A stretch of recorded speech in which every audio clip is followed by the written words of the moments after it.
Welcome. Welcome to the brand new series of sessions on SSC classes. The class has been conducted on behalf of Notebook, uh, probably the largest platform in Bengal. I, Arnab take the pleasure of welcoming everybody, every participant, SSP aspirants of SSC in this series. নাও আজকে যে ব্যাপারটা তোমাদের সঙ্গে আমি একটু share করে নেব সেটা হচ্ছে নোটবুকের তরফ থেকে আমি অর্ণব ভট্টাচার্য এসএসসির ইংলিশের ওপর অর্থাৎ staff selection commission সিজেল CHSL multitasking যে এক্সামগুলো হয় সেন্ট্রাল লেভেল এক্সামিনেশনের এসএসসি ইংলিশের ওপর স্পেশাল সেশন আমরা অ্যারেঞ্জ করতে চলেছি তাতে প্রত্যেককে স্বাগত আমাদের মোটোটা কি what is our purpose how to prepare for SSC professionally আবারও বলছি আমরা এমন একটা সন্ধিক্ষণে দাঁড়িয়ে আমরা অনেকেই হয়তো একটু মোটিভেশনের অভাব বোধ করছি আমরা এমন একটা সময় দাঁড়িয়ে যখন আমরা প্রতি মুহূর্তে চ্যালেঞ্জ হচ্ছি রিগার্ডিং গভর্নমেন্ট সার্ভিস এক্সামিনেশন ঠিক সে সময় দাঁড়িয়ে আমাদের একটা বলা যেতে পারে যে যুগান্তকারী সিদ্ধান্ত নোটবুক এতদিন ফেমাস ছিল কিসের জন্য ডব্লিউবিসিএস পিএসসি মিসলেনিয়াস অর্থাৎ সোজা কথায় পিএসসি রিলেটেড যে এক্সামিনেশন গুলো রয়েছে সেগুলোর জন্য আমরা আস্তে আস্তে সে জায়গায় তো রয়েছি আমাদের অনগোয়িং ক্লাসে সেটার উপর চলছে অলরেডি আমরা সেটার উপর প্রচুর সিরিজ করেছি ইন্ডিভিজুয়ালি প্রত্যেকটা সাবজেক্টকে আলাদা আলাদা করে এমফাসাইজ করে আজকে যেটা করতে চলেছি সেটা হচ্ছে আমরা এসএসসির ওপর একটা স্পেশাল সিরিজ অ্যারেঞ্জ করছি যার উদ্দেশ্যটা একটু অন্যরকম উদ্দেশ্য কি এসএসসি অর্থাৎ স্টাফ সিলেকশন কমিশনের সেজেল সিএইচএসএল মাল্টিটাস্কিং এই পরীক্ষাগুলোকে একটু যদি প্যাটার্ন ওয়াইজ দেখি আমরা একটা বিষয় পরিষ্কার নিশ্চিত প্রত্যেক বছর একটা নির্দিষ্ট সময় তার একটা রুটিন পাওয়া যায় একটা টেন্টেটিভ ডেট আগে থেকে ডিক্লেয়ার্ড হয়ে থাকে কাছাকাছি ওই সমস্ত জায়গাতেই ওই সমস্ত দিনগুলোতেই আমরা এক্সামগুলো পাই the candidates who are seriously preparing for the examination they can be assured of the examination that at least the examination will be held অন্তত এইটুকু বুঝতে পারি যে নির্দিষ্ট সময়ে এক্সামটা হবে এবং তার জন্য আমাদের প্রিপারেশনটা কি করতে হবে কেমন ভাবে করতে হবে আমরা আমাদের স্পেশালাইজেশনটাকে সেক্ষেত্রে কাজে লাগাবো ইংলিশ পার্টিকুলারলি এই সাবজেক্টটা নিয়ে আসি অনেকের অনেক রকম বক্তব্য থাকে যে how for the English of SSC is different from the English of PSC অর্থাৎ পাবলিক সার্ভিস কমিশন তাহলে এই যে দীর্ঘ বছর ধরে আমরা এই পাবলিক সার্ভিস কমিশনের পরীক্ষার জন্য গভর্নমেন্ট সার্ভিসের যে পার্টটাকে নিয়ে আমরা এতদিন ডিল করেছি সেটার জন্য যা প্রিপারেশন তার সাথে এসএসসি ডিফারেন্সটা কোথায় বা আদৌ আছে কি থাকলে কতটা আছে কিভাবে আমি প্রিপেয়ার করব একজন ক্যান্ডিডেট যে কোন সময়টা বেছে নেবে প্রিপারেশনের জন্য অর্থাৎ সে ম্যাট্রিকুলেশন লেভেল পাস করার পর বেছে নেবে নাকি সে এইচএস লেভেল পাস করার পর বেছে নেবে নাকি গ্র্যাজুয়েশনের পর বেছে নেবে রাইট এই সমস্ত নানা রকম প্রশ্নের উত্তর আজকে জেনে নেব এবং তার সাথে যেটা জানবো যে এসএসসির একটা ওভারঅল আইডিয়া আমি একজন সফল ক্যান্ডিডেট যদি হতে চাই তাহলে কি করতে হবে সায়েন্টিফিক্যালি একের পর এক এত সব নেগেটিভিটিকে দূরে সরিয়ে রেখে আমরা কি করে এগোতে পারি নেগেটিভিটি কেন বলছি তার কারণ এই যে এক্সাম নিয়ে একটা সমস্যা তৈরি হয়েছে ভেন্ডার চেঞ্জ হয়েছে সেখানে টিসিএস ভেন্ডার ছিল সেখান থেকে চেঞ্জ করে অন্য জায়গায় তার দায়িত্ব পড়েছে কিন্তু সেখানে বেশ কিছু অ্যানোমালি চোখে পড়ছে একই রকম প্রশ্ন শিফট ওয়াইজ দেখতে পাচ্ছি এসব নিয়ে একটা সমস্যা তৈরি হয়েছে তার এগেনস্টে গোটা দেশ জুড়ে একটা আন্দোলন চলছে সেই আন্দোলনটাকেও খুব খারাপভাবে ট্যাকেল করা হচ্ছে কিন্তু আমাদের প্রিপারেশন থেমে থাকতে পারে না যে ক্যান্ডিডেট ফোকাসড সে চাকরিটা তুলবে সে এইসব ছোটখাটো ব্যাপারগুলোকে যদি বেশি গুরুত্ব দিয়ে দেখতে থাকে ওভার এমফাসাইজ করে তাহলে সে ডিস্ট্র্যাক্ট হতে বাধ্য ultimately he or she will be the losers আমাকে সেই জায়গা থেকে বেরিয়ে আসতে হবে কিভাবে সেটাই একবার বুঝে নেব আজকের আমাদের এই সেশনে পেছনে ব্যানার একদম পরিষ্কার রয়েছে so be energetic when we attend class. একটু বুঝে নেব ব্যানার থেকে আমাদের পরিষ্কার কি এসএসসি স্ট্রাইক ফোর্স, অর্থাৎ আমরা একদম determined to crack SSC examination.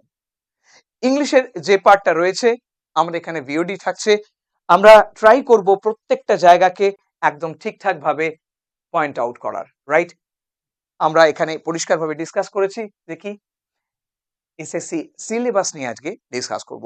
But syllabus discussion ব্যাপারটা কেন আমরা একটু বোঝার চেষ্টা করি না যে এই যারা যারা এসএসসি এক্সামিনেশন দিচ্ছে তাদের মধ্যে ইংলিশ নিয়ে যে প্রবলেমটা হয় যে 25 মার্কসের প্রিলিমিনারি লেভেলে ইংলিশ, রাইট? অর্থাৎ টায়ার ওয়ানে, যেটাকে আমরা পিএসসির ক্ষেত্রে প্রিলিমিনারি বলছি, সেখানে টায়ার ওয়ান বলছি, অর্থাৎ first lap of examination.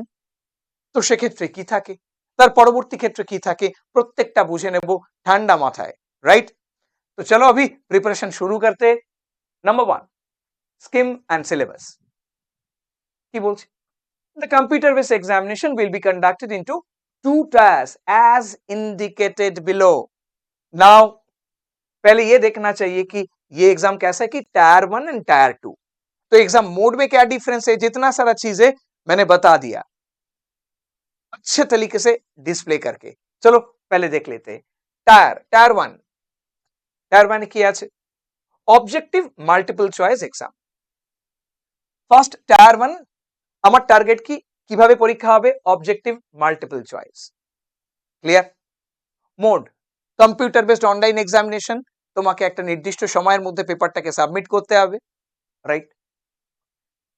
Tyre 2 examination, সেটার মধ্যে আমরা হয়তো অনেকেই খুব ভাষা নলেজ আছে, ঠিকঠাক নেই, তার মধ্যে পেপার 1 পেপার 2 পেপার 3 তিনটে আলাদা পার্ট থাকে।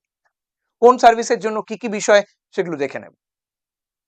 টায়ার 2 তে পেপার 1 সেটা কি আছে, कंपल्सरी फॉर ऑल पोस्ट्स, अर्थात इरेस्पेक्टिव ऑफ एनी पोस्ट, वो पोस्ट जो भी है ये पेपर 1 जरूरी है, ये करना ही चाहिए। नाउ সেটা কি computer based online test. Paper 2 for candidates who apply for the post of junior statistical officer, যেটাকে আমরা জেএসও বলে জানি, in the ministry of statistics and program implementation, right? so junior statistical officer ये पोस्ट का नाम है। नेक्स्ट क्या है कि नहीं, कौन सा मिनिस्ट्री में है, ये ministry of statistics and programme implementation. Clear है? और इसके बाद क्या है कि पेपर 3, पहले पेपर 3 তে কি আছে, for candidates who apply for the post of assistant audit officer or assistant accounts officer। Now paper 3 কাদের জন্য, কোন পোস্টের জন্য, অ্যাসিস্ট্যান্ট অ্যাকাউন্টস অফিসার বা audit officer. Objective type multiple choice questions except for module 2 of section 3 of paper 1। इसके बारे में details में बताए जाएंगे बाद में, पहले ये चीज एक बार अच्छे तरीके से देख लेते। मतलब कि tyre 1 and tyre 2 examination, tyre 2 में है क्या, ऑब्जेक्टिव मल्टीपल चॉइस, राइट? ये तो करना ही है। इसके बाद क्या है, टायर 2 पेपर 1 पेपर 2 पेपर 3 कौन सा पोस्ट में क्या क्या चीज है वो बता दिया मैंने। This is only the fast to mention. चलो बाद में देखते हैं। 2 नंबर की আছে, so marks scored by the candidates in computer based examinations if conducted in multiple shifts will be normalized। আমরা জানি কি এসএসসি তে কি হয় কি একটা লম্বা সময় ধরে এক্সামিনেশন চলে, সে ফর 15 ডেজ 19 ডেজ এক্সাম চলছে এবং প্রত্যেক দিন অ্যাটলিস্ট 3টে শিফটসে আমাদের এক্সামিনেশন কন্ডাক্টেড হয়। এবার তাহলে অনেকেরই প্রশ্ন আসবে যে first shift, second shift, third shift বা পরের দিন যে এক্সামিনেশন হচ্ছে, তাহলে তার মধ্যে তো স্ট্যান্ডার্ডের তফাৎ হতেই পারে। তো তার জন্য কি প্রসেস করা হয়, দ্যাট ইজ কল্ড নর্মালাইজেশন। অর্থাৎ আমি যদি দেখি ব্যাপারটাকে আরেকটু বুঝে নেওয়ার চেষ্টা করি, if conducted multiple shifts, if conducted এই কথাটা বলা না বলা সমান, তার কারণ ডিফারেন্ট শিফটসেই পরীক্ষাটা হয়, তার জন্য কি করা হয়, দ্যাট উইল বি নর্মালাইজড। তার একটা নর্মালাইজেশনের প্রসেস আছে, সেটার জন্য কি ফলো করা হয়, formula published by the commission war notice, অর্থাৎ এই নোটিস কবে 2019 এর এই নোটিশ অনুযায়ী নর্মালাইজ করা হয়। So normalize score will be use to determine final merit. খেয়াল রাখতে হবে। Now normalize score will be determined, I'm sorry used to determine final merit, अर्थात फाइनल मेरिट जज करने के लिए जो इंपॉर्टेंट है और जो काट ऑफ है वो किस हिसाब से रहेंगे कि नॉर्मलाइजेशन के बाद जो मार्क्स आ रहा है उसके हिसाब से रहेंगे। নর্মালাইজেশনের পরে যে মার্কস দাঁড়াবে সেই অনুযায়ী ক্যান্ডিডেটের মেরিট লিস্টে জায়গা হবে এবং তার কাট অফ ডিক্লেয়ার্ড হবে। বোঝাই যাচ্ছে তাহলে কি বলতে চাইছি। Next is what 3. Tentative answer keys of the computer based examination will be placed on the website. অর্থাৎ ওয়েবসাইটেই সেটা আবার খেয়াল করতে হবে, কিন্তু এই যে ওয়েবসাইটে ইন্ডিভিজুয়াল ক্যান্ডিডেটের অ্যান্সার শিট, সে কি অ্যান্সার করেছে, কারেক্ট অ্যান্সারটা কি, রাইট, তার টেন্টেটিভ মার্কস কত সেটা দেওয়া থাকছে। এটা বেশি দিন থাকে না, 2 to 3 days, রাইট, সেটা একটু খেয়াল করে রাখতে হবে। Of the commission after the examination, candidates may go through answer keys and submit online representation. তাহলে তাকে কি করতে হচ্ছে? Submit online representations if any. যদি দেখা যায় যে আমার মনে হচ্ছে কোন একটা কোয়েশ্চেন বা কিছুতে প্রবলেম আছে, তো उसको एड्रेस कैसे करें? उसके लिए VSSC ने क्या किया? একদম পরিষ্কার করে সেখানে কিছু নিয়ম বলে দেওয়া রয়েছে। আমি তাকে ডাইরেক্টলি মেল করতে পারছি না, আমি কোন একটা জায়গায় আমি কোন লেটার লিখে তাকে জানাতে পারবো না। প্রসেস কি? এই রিপ্রেজেন্টেশনের প্রসেসটা আমাদের কাছে important. Within the stipulated time, मतलब जो टाइम दिया रहते हैं, मतलब कि जो टाइम तय किए जाते वो टाइम के अंदर ही पेमेंट करके, कैसा पेमेंट, 100 रुपीज पर क्वेश्चन ये पेमेंट करना पड़ेगा, विच इज नॉन रिफंडेबल। तो ये करके हम वो कर सकते हैं, मतलब कि रिप्रेजेंटेशन प्रोसेस चला सकते हैं। तो representation received through any other mode, that means with letter, with application, email, etc., will not be entertained. किसी भी तरीके से इसको एंटरटेन्ड नहीं किए जाएंगे, राइट, कान खोल के सुन लेना चाहिए कि इसका मतलब क्या है, क्लियर। कोई भी अदर मोड में रिप्रेजेंटेशन अलाउड नहीं है। Now representation regarding the answer keys will be scrutinized before finalizing the answer keys. Answer की फाइनलाइज करने का पहले ही स्क्रूटिनाइज हो जाएंगे, and the decision of the commission in this regard will be the final, right. तो ये भी जान लिया। तो एग्जाम का जो जो इंपॉर्टेंट चीज था, कैसे ये कंडक्टेड होते, कौन सा मोड में कंडक्टेड होते, राइट, कौन सा पोस्ट के लिए कौन सा पेपर टायर 2 में देना चाहिए, वो भी क्लियर है। नेक्स्ट, अभी रूल नंबर 4 पे आएंगे, देख लेंगे ये चीज क्या है।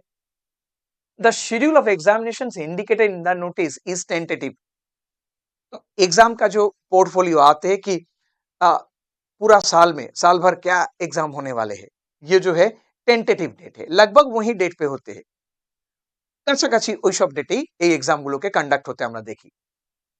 Any change in the schedule of examination will be informed to candidates only through the website of the commission. So the commission's website is very authentic. Do whatever necessary to enroll yourself, right? Next, number 5 क्या है? In a question paper, wherever necessary, the metric system of weights and measures will be used. ये metric system क्या है, weight and measures क्या है, वो बाद में देखेंगे, बाद में और भी डिटेल्स में देखेंगे, लेकिन बस अभी पहला क्लास है, पहला सेशन है, अभी सुन लो कि ये जरूरी होते हैं, मतलब वेर एवर नेसेसरी, जहां पे ये जरूरी होते ये सब करते हैं, मतलब कि metric system of weights and measures will be used. वो क्या चीज है बाद में दिखाएंगे, राइट। नंबर 6 क्या है? There shall be no provision for reevaluation. Reevaluation और री चेकिंग का मतलब कोई क्या है, सवाल ही नहीं उठते, राइट। তো সেটা আমরা দেখে নেব কি কি বলছি, কি কোনোভাবেই কোনো প্রভিশন নেই রিচেকিং এর বা রি ইভ্যালুয়েশন বা অ্যাসেসমেন্টের। নাও নেক্সট ওয়ান, আমরা এখানে দেখে নেব যে syllabus SSC CGL subject wise and topic wise उसका वेटेज क्या है, कौन कौन सा टॉपिक है, कौन कौन सा टॉपिक से कितना नंबर आएंगे, सब देख लेंगे। मतलब एक अच्छी तरीके से प्रिपेयर करने के लिए जो जो चीज जरूरी होते हैं, আমি যুদ্ধে নেমে গেলাম, আমার হাতে কোনো অস্ত্র নেই, হতে পারে না তো। আনপ্রিপেয়ার্ড ওয়েতে কিছু করা যাবে না।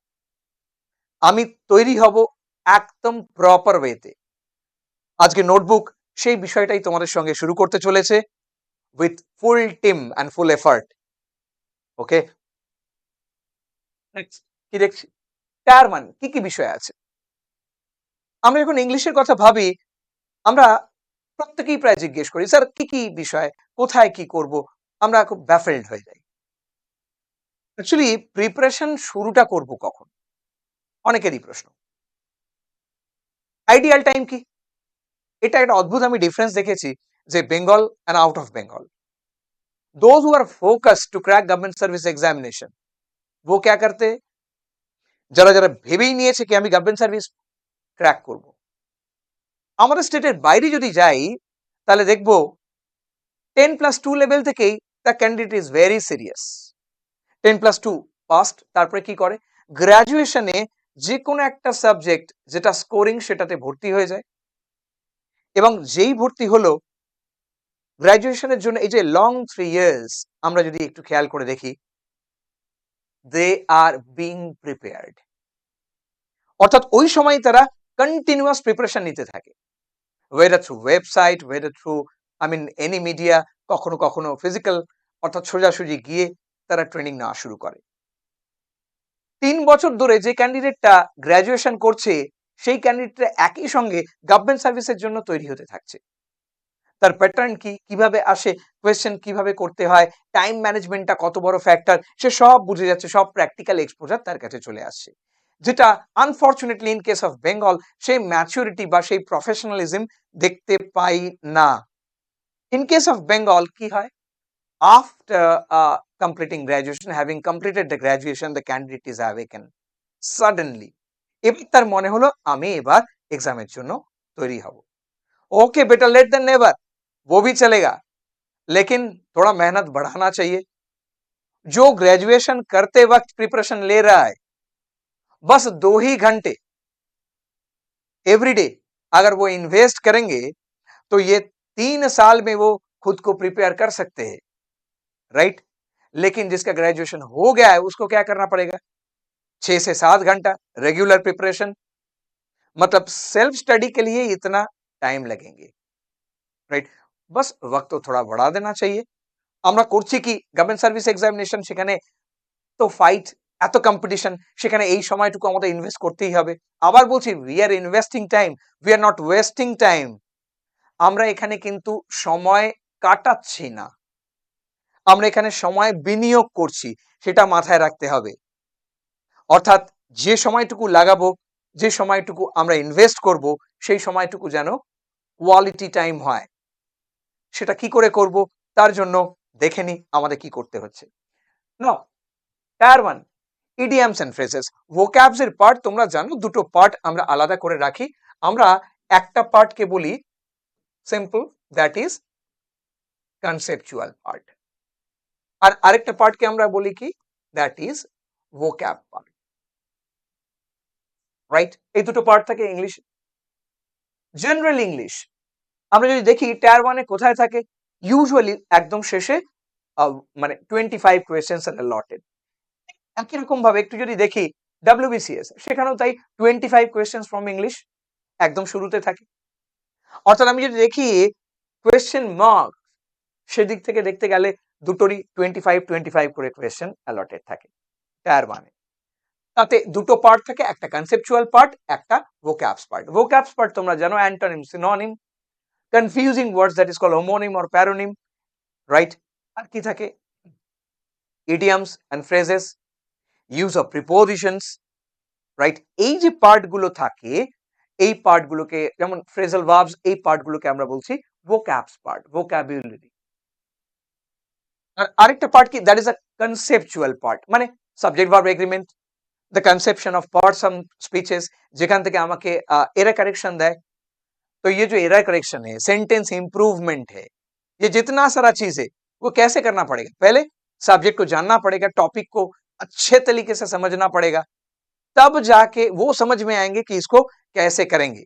कोई एक सेंटेंस दीजिए, तो वो सेंटेंस देके कह रहा है चलो भाई बताओ ये सेंटेंस में प्रॉब्लम कहां है, A part, B part, C part और D part, right? It is nothing new to us, ये पीएससी का एग्जाम में भी होते हैं, नया कुछ नहीं है। तो इसके लिए क्या करना पड़ेगा? जितना सारा चीज है, मतलब कि ये tense, voice, narration, parts of speeches, subject verb agreement, ये जितना सारा चीज है उसको पहले अच्छी तरीके से जानना पड़ेगा, तब जाके हम ढूंढ पाएंगे कि कहां पे प्रॉब्लम है। এটাও আমরা বুঝে গেলাম, এই জিনিস আমাদের কাছে নতুন কিছু নয়, বহু করেছি, রাইট? তাহলে এই দুটো পার্ট আমরা আলাদা আলাদা করে দেখছি। যেমন দেখছি প্রথমে idioms and phrase, very common. কি আসে? ইডিয়াম এন্ড ফ্রেজ বাংলায় বাগধারা বলছি, ভেরি সিম্পল। তোমাকে কেউ বললো ওকে ফাইন, কিপ সামবডি এট आर्म्स लेंथ, तो इसका मतलब क्या है? तो ये इडियम क्या है? Group of words together. Word बहुत सारा है, लेकिन सब वर्ड मिला के एक ही मीनिंग में आ रहे हैं। অনেকগুলো ওয়ার্ড পাশাপাশি আছে, কিন্তু সবগুলো শব্দ মিলিয়ে কি হচ্ছে? একটাই অর্থ প্রকাশ করছে। কিপ সামবডি এট आर्म्स लेंथ माने टू कीप सेफ डिस्टेंस, मतलब इसका मतलब क्या हो सकते हैं? आराम से क्या लिख सकते हैं? That is to avoid somebody और समथिंग। किसी व्यक्ति को हम अवॉइड कर सकते हैं, किसी चीज को भी हम अवॉइड कर सकते हैं। जैसे हम कह सकते हैं आराम से कि whenever it is a political discussion, I keep this at arm's length। तो पॉलिटिकल डिस्कशन जहां पे भी इसके सवाल आते हैं, हम क्या करते? भाई उसको मतलब हटा देते, उसे हम दूर रहते। तो जब कह रहे हैं कि उसे हम दूर रहते, मतलब कि अवॉइड करते, तो वही है मतलब टू कीप समबॉडी और समथिंग एट आर्म्स लेंथ। तो वही सिंपल सा इडियम है। बट इडियम में जरूरी चीज क्या है? इडियम का अंदर छुपा हुआ एक वर्ड रहते हैं, जो वर्ड बहुत महत्वपूर्ण है। The word is very very very important. अगर वो वर्ड का मीनिंग समझ में आ गया, तो मान लो कि इडियम का मतलब भी समझ में आ जाएगा। ये एक तरीके का इडियम होते हैं। कीप एट आर्म्स लेंथ বাংলায় বলি ভাই এক হাত দূরত্ব বজায় রাখি, ওকে দেখলে আমি দূরে দূরে থাকি। वैसा ही हिंदी में भी ऐसा है, ये तो है। मान लो कि कोई एक इडियम है जिसपे कहे गए कि चलो that is to be at wane और to be at low ebb. अच्छा, ये जो एट है ये प्रीपोजिशन बदल सकते हैं। To be on the wane, ये वाला थोड़ा पॉपुलर ज्यादा है, मतलब कि ऑन द व्हेन ज्यादा पॉपुलर है। To be on the wane, अगर कोई पूछे कि इसका मीनिंग क्या है, অন দ্য ওয়েন এর মানে কি, টু বি এট লো এব মানে কি, তো এই ইডিয়াম গুলো টাইপটা কেমন?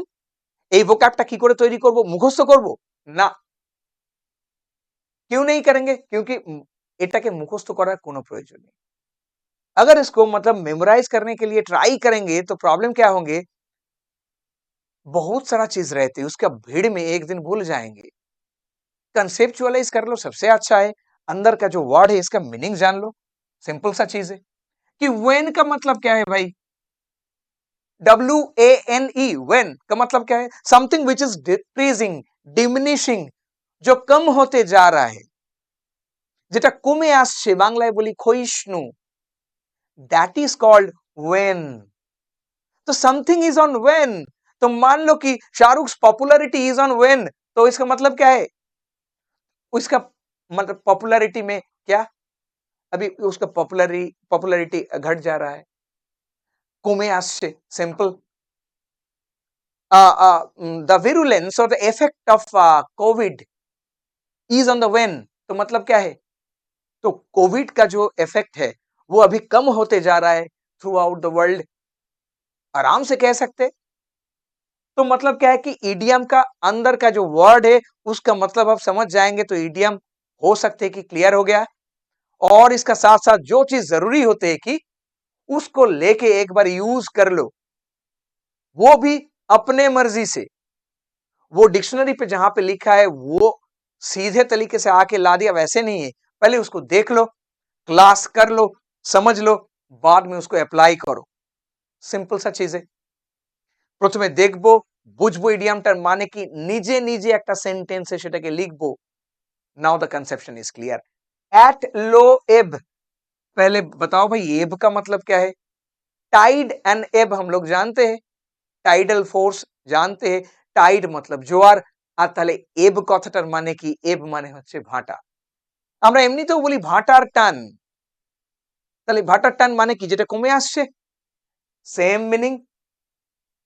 जहां जहां पे हम ये यूज कर सकते हैं कि ऑन द वेन, वहां पे हम यूज कर सकते हैं एट लो एब, आराम से कर सकते हैं। ऐसा ही बहुत सारा इडियम है। हाँ, ऐसा भी बहुत सारा इडियम होगा जहां पे सिर्फ वर्ड के मीनिंग के अनुसार वो इडियम नहीं चलते हैं।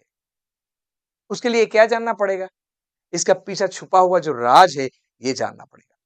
পেছনে কোনো স্টোরি থাকে, বিহাইন্ড স্টোরি, সেটুকু যদি কেউ জেনে নেয় তাহলে তারা মুখস্থ করার কোনো প্রয়োজন নেই। This is the scientific process. বোকার মতো আমি হাজারখানা ইডিয়াম টার্গেট করলাম এবারে মুখস্থ করব না। বেশ কিছু জায়গায় আমরা এই যে মুখস্থ করার প্রবণতাটাকে অ্যাভয়েড করতে পারি, and that is fruitful too. Clear? তো চলো उसको দেখ लेते हैं। আমি আরেকটা জিনিস ধরে নিই, ধরো ইডিয়াম এর ক্ষেত্রে আমি যেটা বললাম একটু আগে, আমাকে বলছে to get once back up. To get once back up, तो इसका मतलब क्या है?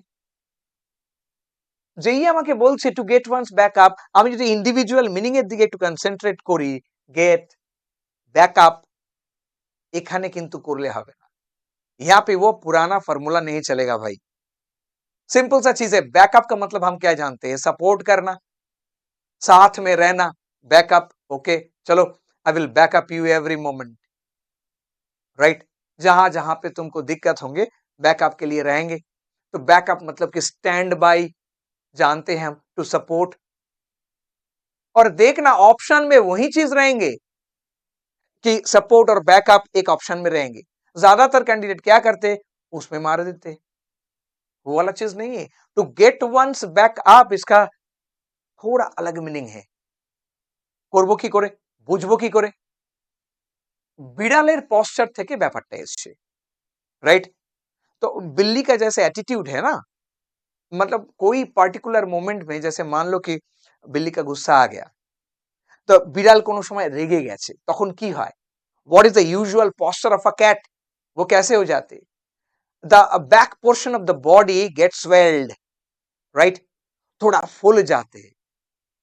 তাহলে ওই যে পেছনটা ফুলে যায়, উঠে যায়, সেখান থেকে কথাটা এসছে to get once back up, or to raise once back up.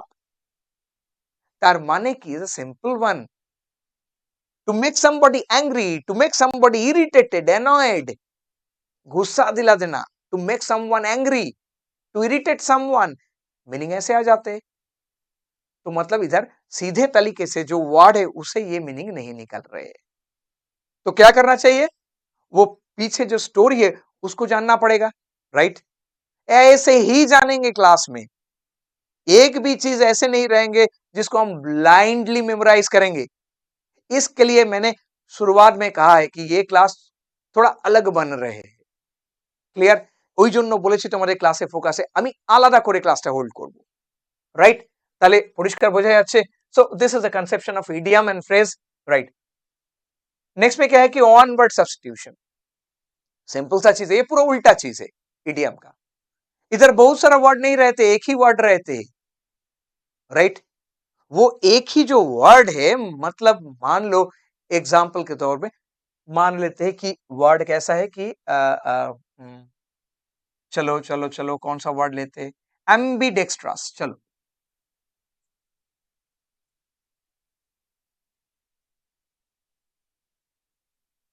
तो मान लो ये एम्बीडेक्स्ट्रस वर्ड आए हैं, तो इसका मतलब पूछे गए हैं चारों एक्सप्लेनेशन नीच में है। चारटे एक्सप्लेनेशन করেছে एम्बीडेक्स्ट्रस কথাটার মানে কি? It's a very common word, everybody knows. Prepare कैसे करेंगे? थोड़ा तोड़ फोड़ मचाना होगा, मतलब ये जो वर्ड है उसको इटिमोलॉजिकली देखेंगे, এই ওয়ার্ডটাকে ইটিমোলজিক্যালি একটু খোঁজার চেষ্টা করব।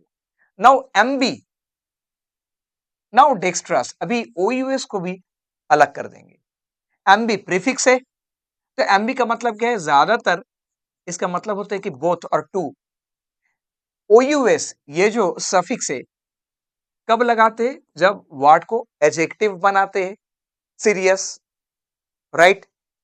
तो OUS serious, right? Famous, right? Suspicious, ये जो मिस्टेरियस, जितना सारा वर्ड है ओयूज लगा के वो क्या होते हैं कि एडजेक्टिव होते हैं। तो मान लो कि ये वर्ड एडजेक्टिव है, शुरुआत में जो है प्रीफिक्स, इसका मतलब क्या है? बोथ। नाउ डेक्स्टर, तो डेक्स्टर जो वर्ड है वो कहां से आए हैं?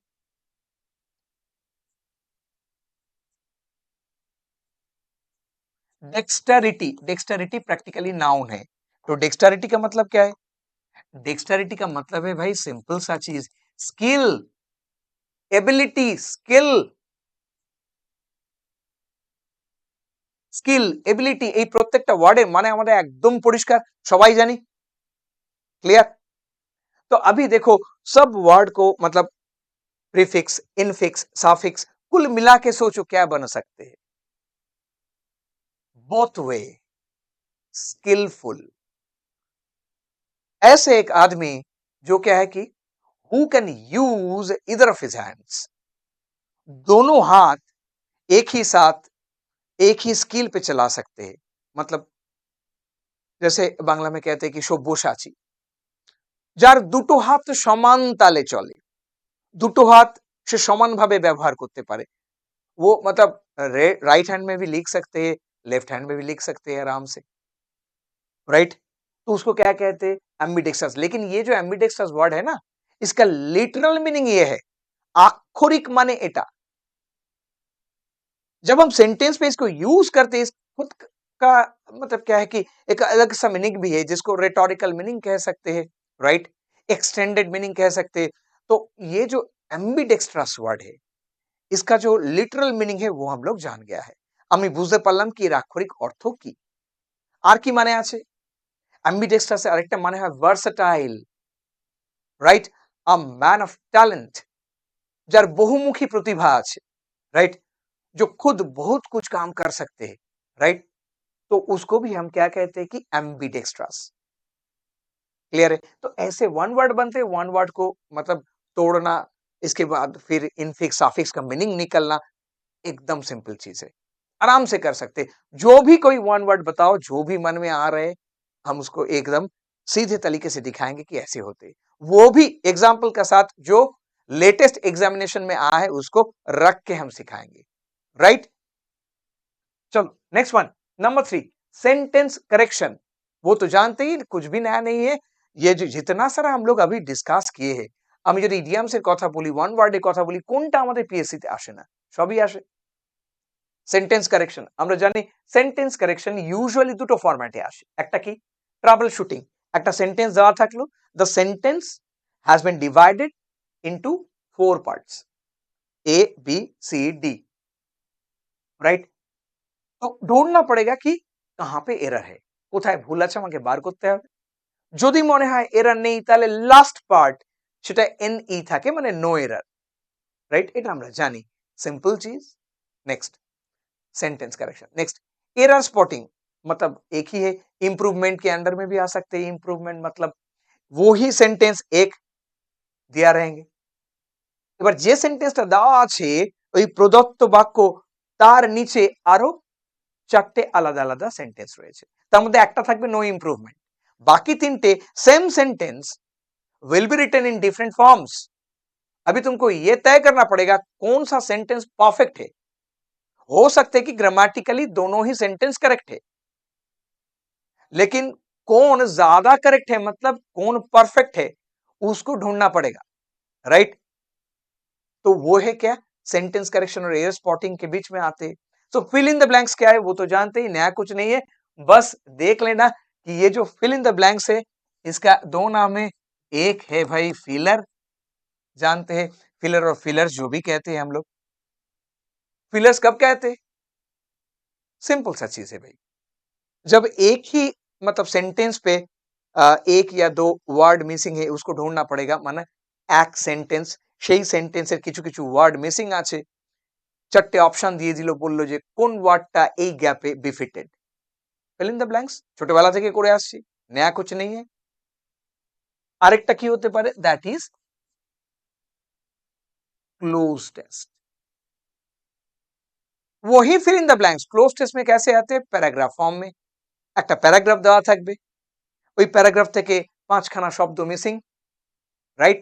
সো 5 words কি have been omitted from the paragraph, প্রত্যেকটা গ্যাপ 1 2 3 4 5 নাম্বার দেওয়া থাকবে, ইচ নাম্বারের এগেইনস্টে চারটে করে অপশন থাকবে, তোমাকে বলতে হবে ওই গ্যাপে কোন ওয়ার্ডটা বিফিটেড, তাহলে একটা পুরো প্যারাগ্রাফ স্ট্রাকচারড হয়ে যাবে, that is called cloze test. অর্থাৎ বিষয়টা এক, তাহলে ক্লোজ টেস্টের কনসেপ্টটা এখনো অবধি পিএসসির এক্সামিনেশনে পাইনি, বাট ফিলার্স ফর্মে আছে, ক্লিয়ার।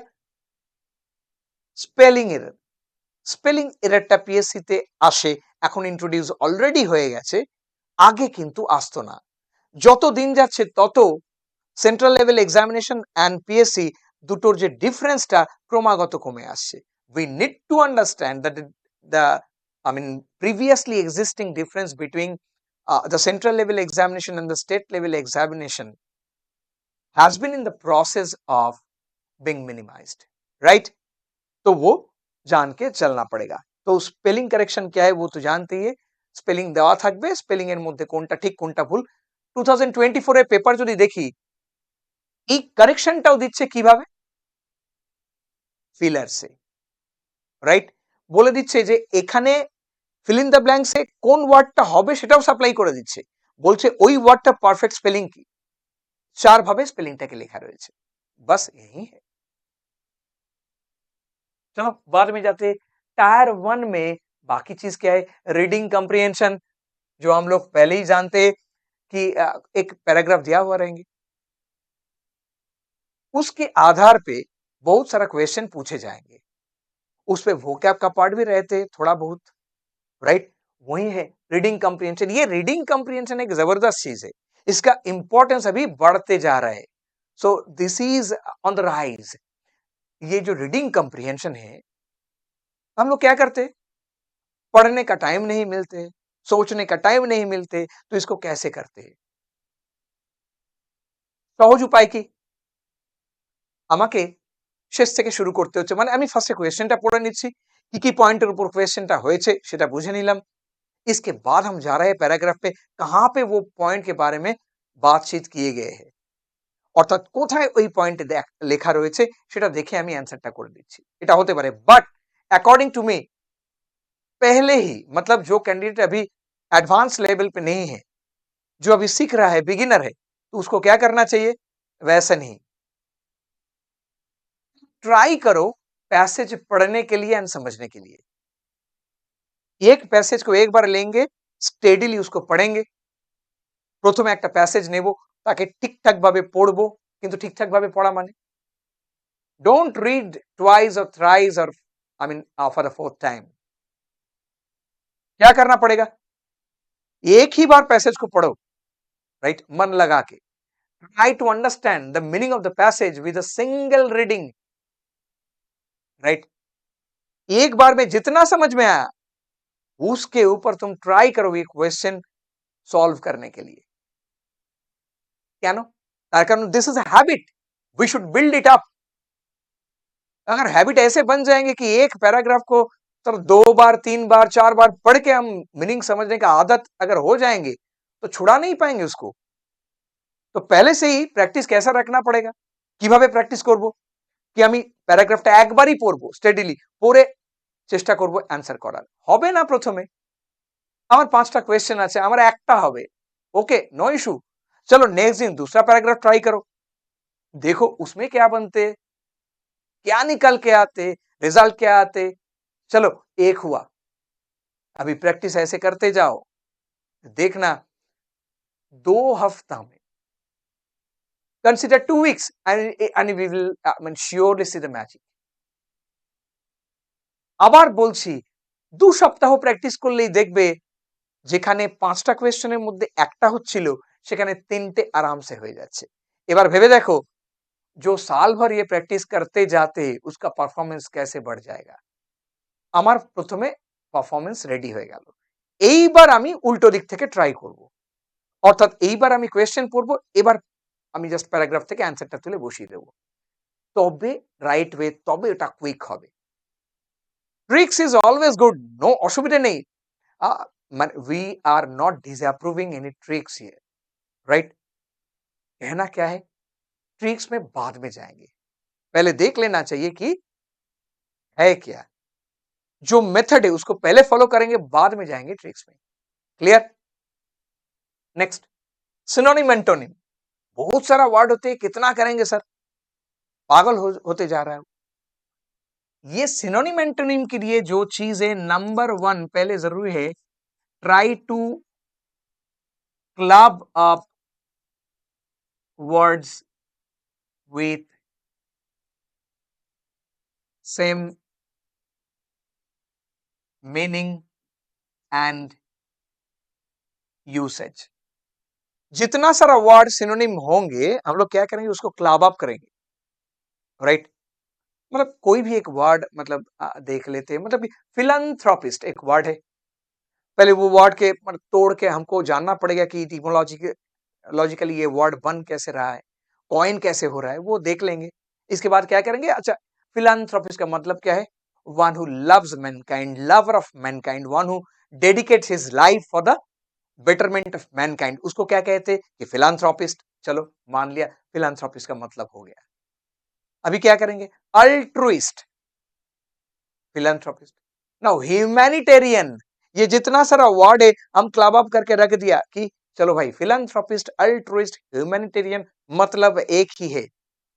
अभी इसको यूज करेंगे कोई ना कोई सेंटेंस में, সেটাকে আমি একটা সেন্টেন্সে ব্যবহার করব। Now we are clear with the words. এইবার বুঝবো যে এই যে আমি করলাম, that will give me confidence कि हाँ ওয়ার্ডটা আমি জানি, কনসেপ্ট আমার কাছে রেডি আছে, এইবার ভোলা মুশকিল হবে। আমি একটা ওয়ার্ড দিয়ে বললাম, এরকম অসংখ্য ওয়ার্ড আছে, রাইট। একটা ওয়ার্ড আমার মনে পড়লো, আমি তোমাদের সঙ্গে একটু ডিসকাস করে নি कि इंडिक्ट एक वर्ड है। तो इंडिक्ट क्या है कि वर्ब है, पहले जानना पड़ेगा इसका पार्ट्स ऑफ स्पीच क्या है, तो इसका नाउन क्या हो सकते हैं, अगर मेंट ऐड कर देंगे तो वो नाउन बन जाएंगे, इंडिक्टमेंट। अच्छा मतलब क्या है, इंडिक्ट करना मतलब ब्लेम करना, एक्यूज करना किसी को, उसको कहते हैं कि इंडिक्ट करना, right. So he has been indicted, the minister has been indicted in money laundering case, right. तो ये सेंटेंस भी बन गया, कैसे इंडिक्ट को यूज कर रहे हैं हम। अभी इंडिक्ट, एलिग, एक्यूज, ब्लेम, ये जितना सारा वर्ड आ रहे हैं, कन्विक्ट, तो वो सब मिला के एक जगह कर लेंगे ताकि हम समझ पाए कि चलो भाई इंडिक्ट का असली मतलब क्या है और क्या क्या वर्ड हो सकते हैं इसका सिनोनिम। तो पूरा एक वर्ड के ग्रुप बन जाएंगे, तब जाके समझ में आएंगे कि भाई ये है सिनोनिम का प्रिपरेशन, राइट। तो वही हम करते रहेंगे लगातार, and this vocab is a ongoing process. कोई एक क्लास में वोकैब खत्म हो गया ऐसा चीज नहीं है, राइट। चलो बाद में देखते हैं एक्टिव पैसिव, ये तो कोई बात ही नहीं है, मतलब वॉइस चेंज। तो ये जो वॉइस चेंज होते हैं इसमें क्या करना पड़ता है, ये कंसेप्चुअल है, देखना पड़ेगा। ऐसे ही हम जानते ही थोड़ा बहुत नॉलेज तो सबका पास है, तो उसके आधार पे क्लास किए जाएंगे आराम से। एग्जाम हॉले केमन क्वेश्चन থাকে, একটা সেন্টেন্স দিয়ে দিল, তোমাকে সেন্টেন্সে বলে দিল আই হ্যাভ প্রিপেয়ার্ড মাচ, হতে পারে। এবার তোমাকে বললো চলো ভাই আই হ্যাভ প্রিপেয়ার্ড মাচ, আমি এটাকে প্যাসিভ করব। এইবার প্রবলেমটা কি, আমি যদি একটা সেন্টেন্সে পাই आई हैव प्रिपेयर्ड व्हाट, की प्रिपेयर করেছি, আমি বললাম I have prepared a dish, चलो अभी ये इजी है, आराम से करते हैं। I have prepared a dish has been prepared by me, आराम से कर देते क्योंकि ऑब्जेक्ट अवेलेबल है, ऑब्जेक्ट के पहले लिया, बाद में क्या किए, जो वर्ब लाना जरूरी है ऑक्सिलियरी वर्ब उसको लाया, कि हैज इसके बाद बिन है, बिन क्यों लाया, क्योंकि ये परफेक्ट टेंस है, प्रेजेंट परफेक्ट में है, हैज बिन क्या है कि प्रिपेयर्ड V3 फॉर्म लग रहे प्रिंसिपल वर्ब का, ये भी ठीक है, बाद में जो सब्जेक्ट में था वो ऑब्जेक्ट में बिठा दिया, हो गया भाई फॉर्मूला। लेकिन अभी ऑब्जेक्ट ही नहीं है सेंटेंस में, आई हैव प्रिपेयर्ड मच, क्या करेंगे, अभी तो डिश नहीं कह पाएंगे, आई हैव प्रिपेयर्ड मच, क्या प्रिपेयर किया है मैंने, अभी थोड़ा इसको बदलना पड़ेगा, क्या करेंगे, so preparation has been done much, right. तो ये जो प्रिपेयर्ड वर्ड है वो वर्ब था, उसको क्या किया, नाउन में ला दिया। ऐसे बहुत सारा चीज है, एग्जाम में कौन सा चीज आएंगे, ये ऑर्थोडॉक्स जो है वो भी आएंगे, इसके साथ साथ थोड़ा अनऑर्थोडॉक्स जो है वो भी आएंगे, तो उसका प्रिपरेशन कैसे करना चाहिए वो दिखाएंगे, मतलब पक्का है। चलो नेक्स्ट, नंबर 9 সেন্টেন্স রিঅ্যারেঞ্জমেন্ট। তো সেন্টেন্স রিঅ্যারেঞ্জমেন্ট কি আমরা প্রায় সবাই জানি, জাম্বলড সেন্টেন্স, এটাকে এভাবেও আমরা বলি, রাইট।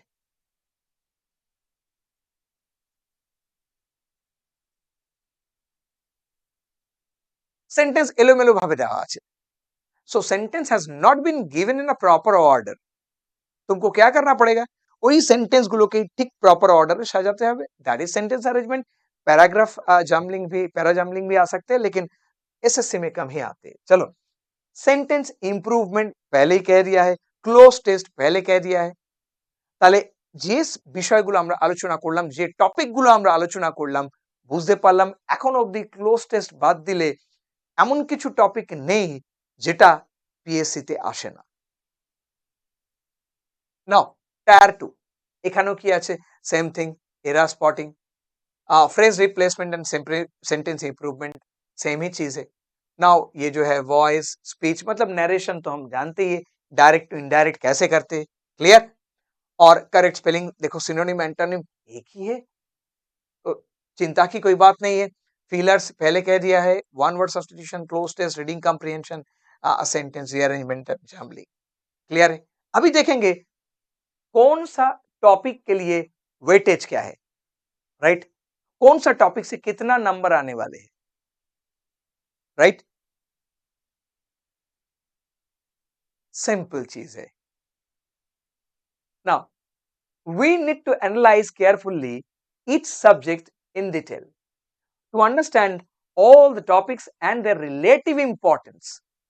टॉपिक तो बहुत सारा है भाई, सिनोनिम से कितना आने वाले हैं, ফিলার से कितना आने वाले हैं, এই যখন বলছি যে স্যার রিডিং কম্প্রিহেনশন থেকে কতগুলো মার্কস থাকবে, কতটা মার্কস থাকবে, আমি যখন বলছি স্যার আচ্ছা সিনোনিম অ্যান্টোনিম থেকে কতটা থাকবে, তো এই ব্যাপারগুলো বুঝে নেওয়াটা খুব ইম্পর্টেন্ট, কারণ একজন ক্যান্ডিডেট তখনই এক্সাম রেডি হিসেবে নিজেকে ভাবতে পারে যখন তার এই আইডিয়াগুলো পরিষ্কার আছে, কারণ সেভাবে সে নিজেকে তৈরি করবে, তৈরি করার পথটা সে নিজেই এভাবে বেছে নেবে, clear. Now come to the next one. तो पहले क्या है कि डायरेक्ट इनडायरेक्ट मतलब active and passive, direct and indirect, tense and narration, क्या आते 3 to 4 क्वेश्चन। चलो देखते हैं। এই যে বললাম আমি ডাইরেক্ট এন্ড ইনডাইরেক্ট, এখানে কোথায় ডাইরেক্ট এন্ড ইনডাইরেক্ট আছে, now see 16% questions, right, direct indirect. अभी क्या है कि क्लोज टेस्ट একদম শেষে থাকে, 5 মার্কস allotted প্রথমেই একদম থাকে, তাহলে এটাকে যদি দেখি ক্লোজ টেস্টের জন্য কত 21%, তাহলে সেটার থেকে একটু বেশি। নেক্সট ইডিয়ামস কত আছে, পরিষ্কার দেখতে পাচ্ছি কি ইডিয়ামে 2% রয়েছে, পরপর আমরা দেখে নেব ফিল ইন দ্য ব্ল্যাঙ্কস, সেখানেও 16% একটা মেজরিটির জায়গা তৈরি হয় এখান থেকে। Now vocabulary 16%, sentence completion 1%, parajumble 10%। Sentence completion এখনো অবধি খুবই কম আসছে, রেগুলার বেসিসে আসে তাও নয়। আর রয়েছে স্পেলিং 16%, ওয়ান ওয়ার্ড অনলি 2%। লেকিন এটা যে আসছে কম তার মানে এটা নয় যে এটাকে আমি ছড়িয়ে রাখবো, তা নয়, এটারও প্রিপারেশন করতে হবে, কিন্তু বুঝতে হবে কিভাবে আমি করব, যেটার কথা আমি একটু আগে তোমাদের সাথে ডিসকাস করলাম। নাও টায়ার 2 টপিক 1 আমি যদি দেখি ওয়েটেজ মোটামুটি এরারের জায়গাটা 7%, তারপরে যদি দেখি এই যে phrase replacement and sentence improvement 5%, voice 6%, speech change 4%, spelling 3%, now synonym antonym 9%, feelers 13%, one word 3%, close test 10%, and 29% is allotted in reading comprehension. This is a big change here. Reading comprehension पे सबसे ज्यादा number है tyre, right? ये भी हम लोगों का पूरा क्लियर है। नाउ यही टायर 2 का जो चीजें थोड़ा बढ़ा करके दिखाया ताकि हम अच्छी तरीके से देख पाए समझ सके, রাইট? এখানে যেটা রয়েছে নতুন কিছু নয়, আমরা বুঝে গেছি কিভাবে আমাদের ট্যাকল করতে হবে। নেক্সট আমাদের যে কম্বাইন্ড গ্র্যাজুয়েট লেভেলের এতক্ষণ যেটা থিওরিটিক্যালি ডিসকাস করলাম, চট করে একটু দেখে নেব যে সত্যি কোয়েশ্চেন কেমন হয়, রাইট? মুখে যেটা বলছি সেটা এক্স্যাক্টলি আসছে তো, সেটা একবার বুঝে নেওয়ার পালা। চলো দেখে নেওয়া যাক। নাও in order to authenticate the paper I have mentioned the exact date and time here. কি আছে 2024 টায়ার 1 এক্সাম ডেট পরিষ্কার, এক্সাম টাইম পরিষ্কার, ফার্স্ট শিফট 9 to 10। আচ্ছা এক্সামটা কবে হয়েছে? 11th September. কি বলছে? Select the option that can be used as one word substitute for, প্রথমেই যেটা রইল সেটাই হচ্ছে ওয়ান ওয়ার্ড। ক্লিয়ার? কি বলেছে, কি বিষয় নিয়ে কথা আছে? That one word has been given in a sentence. পাক্কা এক সেন্টেন্স বানায়া গয়া है। একটা সেন্টেন্সের মধ্যে একটা পার্ট আন্ডারলাইন করে বলছে এই ওয়ান ওয়ার্ডটার মানে আমাকে বলো। Now it is more easy to understand. मान लो कि कोई मतलब ये वन वर्ड का मतलब नहीं जानते हैं, माने ये जो एक्सप्लेनेशन है इसका वन वर्ड नहीं जानते हैं, ठीक है? अगर सुना सुना है तो वो मतलब पता कर पाएंगे, थोड़ा अंदाज लगा सकते हैं, राइट? जैसे दिया है, despite recent superficial moves toward political reconciliation, Libya remains in the grip of a blood-stained, corrupt military exclusive circle of people with a common purpose. मतलब despite recent superficial move toward political reconciliation, तो political reconciliation का मतलब क्या है? Right? reconcile करना मतलब reunite होना, reunification, পুনর্মিলন বাংলায় বলি, আবার সবাই এক জায়গায় হচ্ছে, অর্থাৎ পলিটিক্যালি এই যে স্ক্যাটার্ড হয়ে আছে সেই জায়গাটায় আবার আমরা ফেরার চেষ্টা করছি, অর্থাৎ কনসলিডেট করার চেষ্টা করছি। এরকম একটা মুভ লিবিয়াতে হয়েছিল, কিন্তু কেমন মুভ? दैट इज सुपरफिशियल, वो बस दिखाने के लिए, काम का नहीं है, শুধুমাত্র একটা জাস্ট আই ওয়াশ, লোক দেখানো একটা ব্যাপার স্যাপার, এরকম একটা মুভ করা হয়েছিল। Libya remains in the grip of, उसके बावजूद भी, তার সত্ত্বেও, ডেসপাইট, ক্লিয়ার? কি হয়েছে? লিবিয়া কিন্তু রয়ে গেল কাদের কবজায়? In the grip of blood stained corrupt military, একটা গ্রুপের কথা বলেছে, exclusive circle of people with a common purpose, जो एक ऐसा ग्रुप है जिसका पर्पस एक ही है। ऐसा ग्रुप को क्या कहते हैं? A close group, a closely knit group, right? वो क्या करते? They do not allow anybody to have an access to the group, right? तो ऐसा ग्रुप को क्या कहते हैं, यही पूछे गए हैं। তাহলে ফার্স্টে কি বলছে? অবলিক। তো অবলিক का मतलब क्या है? ऐसे ये स्लैश वाला ऑब्लिक, वो तो जानते ही कि स्लैंट और ऑब्लिक मतलब थोड़ा टेढ़ा, इसको ऑब्लिक कहते हैं। ये जो है वो लिटरल मीनिंग है ऑब्लिक, राइट? सिंपल, जैसे हम कह सकते हैं आराम से, ये कोई माने नया चीज नहीं है। जैसे sun rays, oblique sun rays are entering in the house, तो ये जो टेढ़ा सन रेज है वो क्या है कि घर में आ रहा है, रोशनी आ रहा है घर में, तो ये जो है ये लिटरल यूज है, ऐसे लिख सकते हैं आराम से। और कोई कहे कि ऑब्लिक रिमार्क, राइट? मान लो कि कोई कह रहा है कि चलो ऑब्लिक রিমার্ক। তো রিমার্ক मतलब क्या है? মন্তব্য, যেটা বলছে সেটা হচ্ছে রিমার্ক। রিমার্কটা কেমন? বাঁকা, তির্যক মন্তব্য, মানে গেল বদলে। मतलब जो कह रहा है उसका मीनिंग कुछ अलग ही है, राइट? जो कह रहा है वो एक्सटेरियर मतलब सुपरफिशियली जो कह रहा है वो मीनिंग नहीं है, उसका अंदर छुपा हुआ एक मीनिंग है, दैट इज ऑब्लिकली सेड और ऑब्लिकली डन।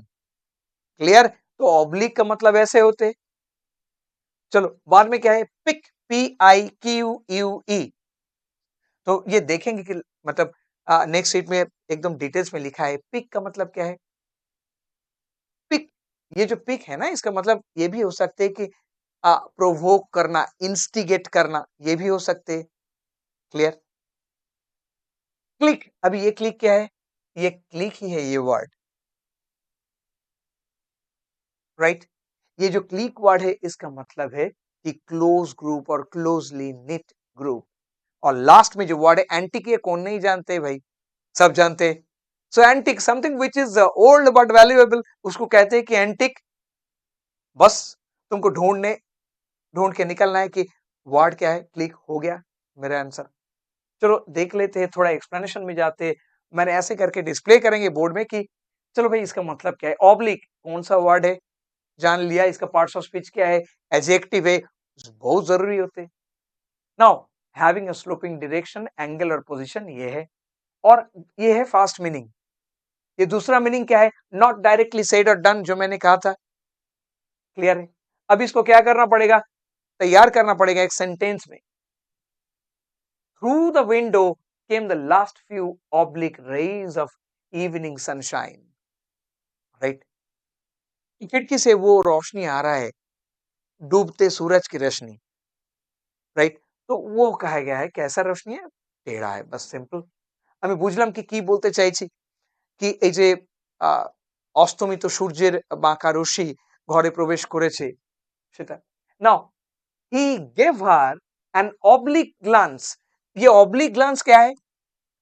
সরাসরি তাকাচ্ছে না, একটু বেঁকে তাকাচ্ছে, মানে নট বিং নোটিস বাই, আমি দেখছি, আমি সামনে কোনো মেয়ে যাচ্ছে, আমি তাকে দেখবো কিন্তু সরাসরি দেখতে পাচ্ছি না, ইট ইজ ইনডিসেন্ট, তাই আমি একটু বেঁকিয়ে তাকাচ্ছি।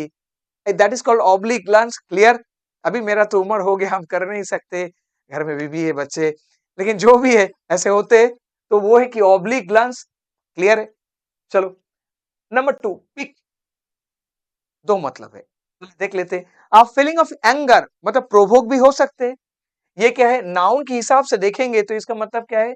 इरिटेशन, एंगर, रिसेंटमेंट, गुस्से में आके कुछ कर दिया। क्या है कि ही स्टॉम्ड फ्रॉम द रूम। स्टॉम्ड मतलब निकल गया है रूम से। ये जो स्टॉम्ड मतलब लेफ्ट द रूम, राइट? मतलब तेजी से रूम के बाहर निकल गया।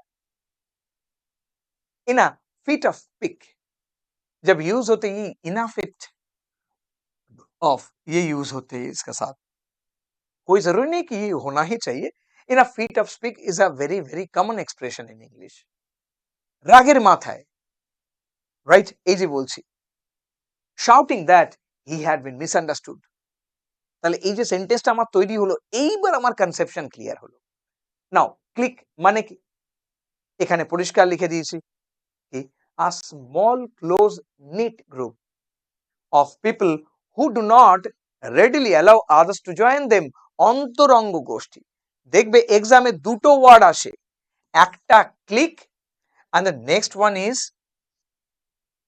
কোটারি, COTERIE। এই দুটো ওয়ার্ডের বাইরে ক্লিক এন্ড কোটারির বাইরে ইউজুয়ালি কোনো কিছু আসে না, right? So this is a strategy of preparation. আমরা শুধু এইটুকু বুঝে নেব। Now antique, we know antique, একটু আগে বললাম ওল্ড বাট ভ্যালুয়েবল, বুঝতেই পেরে যাচ্ছি।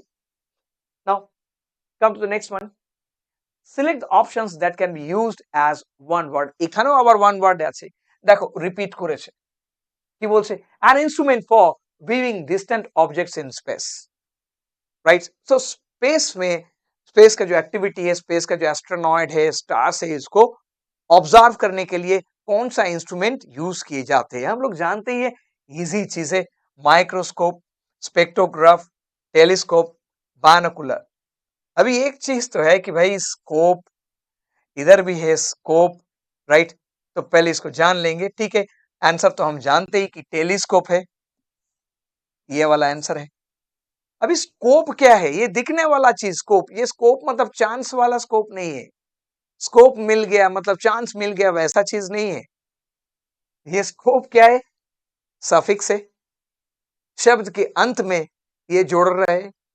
তাহলে শব্দের শেষে যেটা যুক্ত হচ্ছে আমরা সাধারণত সেটা সাফিক্স বলে থাকি। তাহলে আমি বলছি মাইক্রোস্কোপ, তো মাইক্রো मतलब क्या है कि टाइनी और स्मॉल समथिंग, राइट? माइक्रोस्कोप যেটা চোখে দেখা যায় না, राइट? नेकेड आईज पे जो नहीं दिखते, तो उसको दिखने के लिए क्या है कि माइक्रोस्कोप होते, जानते हैं। অনুবীক্ষণিক সরি অনুবীক্ষণ যন্ত্র মানে আণুবীক্ষণিক জীব দেখার জন্য যেটা প্রয়োজন হয়। স্পেকট্রোগ্রাফ, তো স্পেকট্রো স্পেকট্রাম থেকে এসছে আমরা জানি, গ্রাফ অর্থাৎ সেটাকে মেজার করা, সেটা জন্য যে যন্ত্র ব্যবহার হয়। তো স্পেকট্রোগ্রাফ বুঝতেই পারছি, স্পেকট্রোগ্রাফ নিয়ে আমি একটু ডিটেলসে লিখেছি, দেখে নেব।